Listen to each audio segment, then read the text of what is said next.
이번 시간에는요, 대손충당금에 대해서 한번 알아보도록 하겠습니다.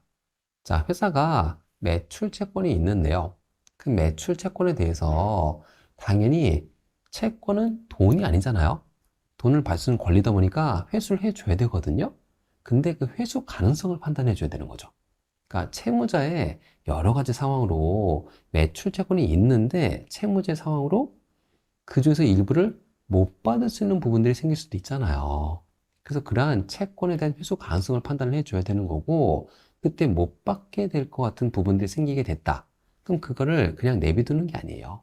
그래서 그거에 대해서 대손이라는 처리를 하게 되거든요. 그래서 그때 설정되는 게 바로 대손충당금 혹은 손실충당금이라고 합니다. 그래서 이러한 대손충당금, 저는 대손충당금의 용어를 쓸게요. 대손충당금에 대한 규모가 어떻게 되는지 이런 것들을 파악해 줄 필요가 있다. 자, 그래서 일단 대손충당금을 한번 보도록 할 건데요.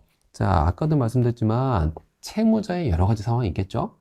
여러 가지 상황이 있어가지고 이 채권 중에서 못 받을 걸로 판단되는 부분도 있을 수 있잖아요. 이런 판단이 되게 되면요, 이걸 그냥 내비두는 게 아니죠. 회사가 대손이라는 처리를 하게 됩니다. 그래서 설정되는 게 바로 대손충당금이거든요.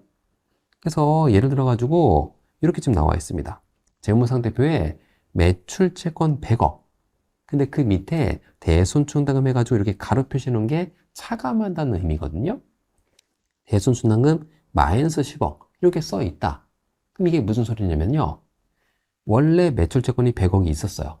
100억이 있었는데 회사가 판단할 때 채무자의 상황을 쭉 봤더니 여기 조금 상황이 안 좋은 것 같다. 그래서 이 채권을 회수를 못할 수도 있겠다라고 판단이 되면요, 이렇게 대손충당금을 수정하게 됩니다. 그래서 100억 채권이 있는데 그 중에서 한 10억 정도는 못 받을 것 같다라고 판단하는 게 바로 이 상황이 되는 겁니다. 자, 근데 문제는요, 이 똑같은 상황인데요, 이 똑같은 상황을 이렇게 표시할 수도 있어요. 이 똑같은 상황을요,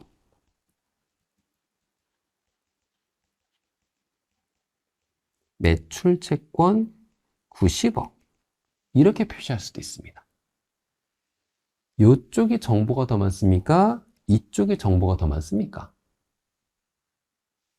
당연히 이쪽에 정보가 더 많죠. 이건 딱 보면 알 수 있잖아요. 원래 매출채권이 100억이 있는데 회사가 판단할 때 한 10억 정도는 못 받을 수도 있겠구나 라고 판단하고 있구나를 알 수 있는 반면에요, 요거를 네팅친 순액 90억 그냥 이렇게 써놓으면요, 이게 원래 90억인 건지 100억에서 10억을 못 받을 걸로 판단해가지고 이렇게 써놓은 건지 이걸 알 수가 없잖아요.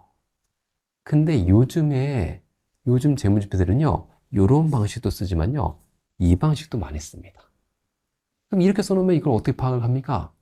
이렇게 써놓고요, 여기다가 주석을 달아요. 주석. 뭐 예를 들어서 주석 7번. 주석 쪽 가보시면은 충당금에 대한 정보를 따로 표시하는 식으로. 그래서 이게 표시 방법의 차이입니다. 이거 뒤에서 바로 나올 거지만 요 방식대로, 즉 재무상태표 본문에 매출채권 얼마, 그리고 대손충당금 이렇게 차감하는 식으로 얼마, 이렇게 써놓는 방식이 일반 기업회 기준에서 많이 보실 수 있는 방법이에요. 일반 기업회 기준에서는 재무제표에 재무상태표 본문에 아예 매출채권 그 밑에 대손충당금을 같이 표시를 합니다. 그런 반면에요, IFRS 재무제표를 보시면요, 보통 요 방식을 더 많이 보실 수 있어요. 요거를 네팅친 순액을 써놓고요, 주석을 달고요, 주석의 충당금에 대한 정보를 따로 표시하는 식으로. 이게 표시 방법의 차이입니다. 이따 바로 보여드릴 거예요. 그래서 그렇게 표시가 될 수가 있다.